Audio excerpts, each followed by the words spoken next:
盆景做失败了，只有把它敲掉重来，才会改变最终的结果。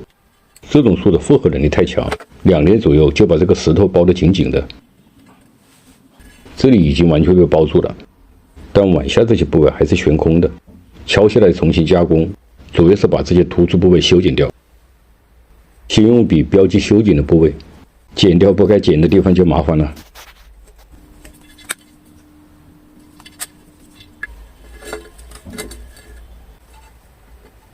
做这样的修剪，最好是边笔试边修剪，一剪到底容易出差错。基本修剪到位，再用刀将接口修平整，愈合组织形成更快。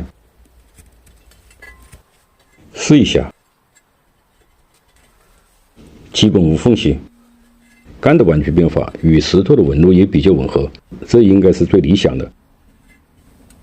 对这种裸根树桩进行大截面修剪，在第一时间就要抹上愈合剂，把接口封好，可以防止水分的蒸发。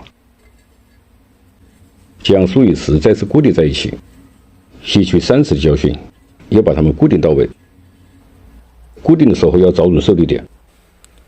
复式盆景成型的最重要的一步，给树与石创造紧密结合的条件，把它们捆绑在一起，受力大，复合才会更快。这种出枝基本到位的复式盆景就不要再进行放养了，用小盆控养，多来点阳光浴，控制枝条的成熟，加快树石的复合。修根上盆，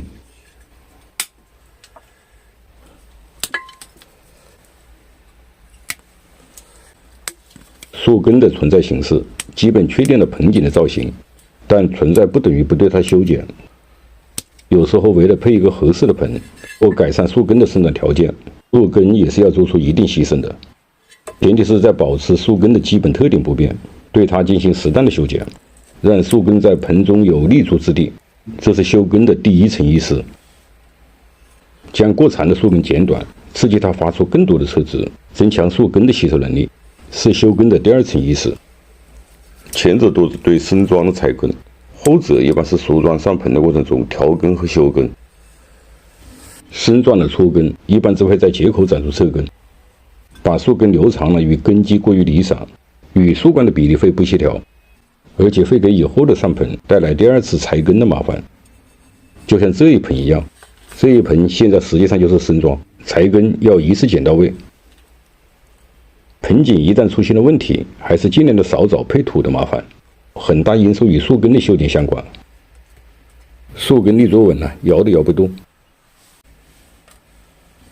配土透气性好是第一位的，土中不要藏肥，尤其是生桩上盆，用半湿的土种。对树根有修剪大接口，要黄2年浇水。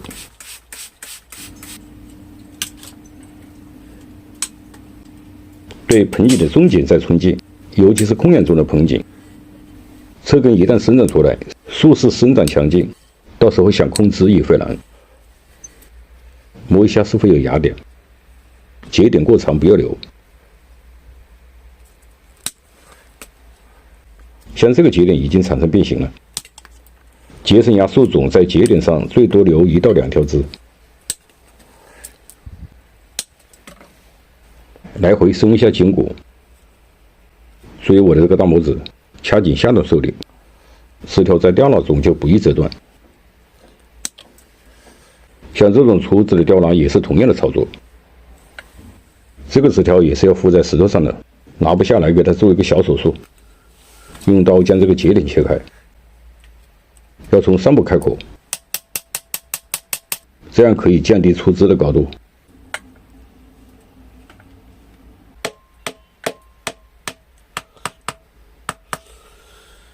对盆景进行这种操作，只适应在3到6月份进行。在这个时段，树木的愈合能力是最强的。枝干定好位，把枝条剪短。一剪梅是确定整个盆景的基础，枝条剪到位，蓄养过度，形成枝盘，整个盆景才会有更好的表现。尤其是像三角枫这种结生芽的树种。我是山泉浓茶，感谢你的收看，下期见。